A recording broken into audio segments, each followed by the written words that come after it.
বর্তমান সভাপতি এবং আপনাদের যে এই ওয়ার্ডের বর্তমান রানিং মেম্বার, বিএনপির অন্যতম নেতা সচিব মেম্বার, আমরা ঘটনাস্থলে আসার পরে আমরা খবর জানতে পারি যে একটা ডিলার এখানে, মাদকের ডিলার এখানে দীর্ঘদিন যাবত মাদক বিক্রির সাথে জড়িত, মাদক বিক্রি করছে।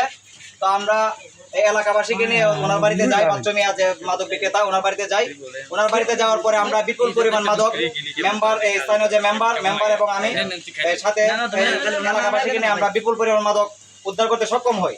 এই প্রেক্ষিতে আমরা ইতিমধ্যে প্রশাসনের কাছে অবগত করেছি, ওনারা রাস্তায় আছে, ওনারা আসতেছে। তো বাকিটা আইনের যারা আছে, প্রশাসনের লোকরা আইনানুগ ব্যবস্থা নেবে ওনার বিরুদ্ধে।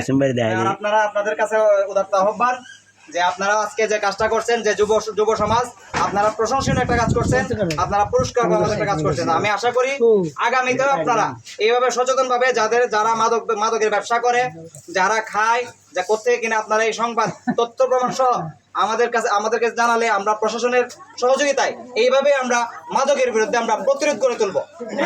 আপনাদেরকে আবারও ধন্যবাদ জানাই। এইভাবে যদি আপনারা আপনাদের এই কাজ অব্যাহত রাখেন, তাহলে আমরা আগামীতে মাদক বুঝুনতি ইরান থেকে নির্মূল করতে ইনশাআল্লাহ সক্ষম হবো। ইনশাআল্লাহ বলো।